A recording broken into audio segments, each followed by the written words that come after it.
Moga Jwang' oganda luo mane winjo kinyi makawuono king'iyo kamera ni.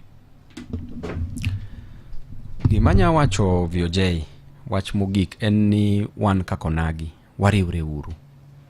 Oganda moriwre matin moriwre ber moingo oganda mathoth mokere. Wabeduru gi hera. Ng'ato kadwa gimoro keno nagi wariwre uru, kik wabed ni wan onagi wan mwada nego jowa wan wawuon. Seche mise nego jougo, in midhi nyiew sanduku, in midhi ting'o sanduku no, in midhi ololo.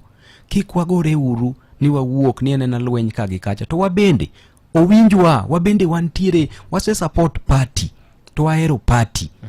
To anyisi ni Yesu Kristo kane Yesu Kristo kano nyuol motieko tije piny ka, VOJ adwa ni winj gini mamit. Yesu nodhi mane pinje ariyo kende.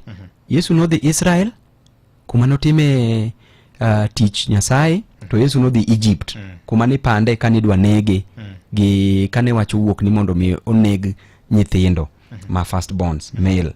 Yesu nodhi mane pinje adi ariyo. Disciples Yesu manodong emanotero gospel, emanotero puonjruok mar ruoth e piny mangima. Baba nyocho wewa, to nyocho we disciples ne. To disciples ge manoweyo ema dhitero wachne manoweyo chien ka e kuonde mang'eny e piny mangima ka.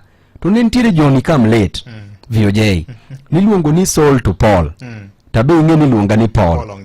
To Saul to Paul, Saul kane nego jo Kristo, to chieng' moro on his way to Damascus, noneno ler, noneno light, mobedo Paul. To Paul ni ema nondiko, Enoch ne disciple mar Yesu, but anto nan disciple mar Baba, donge kamano. Paul ni ema nondiko buge mang'eny moloyo ng'ata e muma. Acts, Corinthians, Philippians, Timothy, donge neno gigo. Nondiko mang'eny kabisa. Nen Johnny Kamlet. Ok ne wach ni in nionge gi Yesu, koro ok ninya bedo ni in mindiko buge. To en manotimo the most gospel. Mapito penje ni ere kaka initimo gigi to nionge Yesu. Ma Paulo wacho ni awa, an nang'eyo gima ng'ama Yesu ne en. Kata kana onge kode, but nang'eyo ng'ama en emomiyo sani atimo tije. Abende Johnny Kamlet ma en babuni, mabende ko Kamlet ahinya. Ema botero gospel mar siasa ni, mar onagi, mar konyo nagi. Kumora mora e piny mangima. Mane gimwa dwaro, tadwa ni mondo nagi waneuru kaka wapango tich. Koro kikipenj babu ni babu bendi nyalo rome wuoche mar baba. Remember ni disciples, to babu was among the best disciples mag baba. Ema notero weche mar Yesu kumora mora. Koro nagi agoero kamano, an era gi unity ema preach. Mondo mi waneuru kaka wakonyo jowa. Ruoth Nyasaye obed kodu. Joma ntiere osubtal walamunu.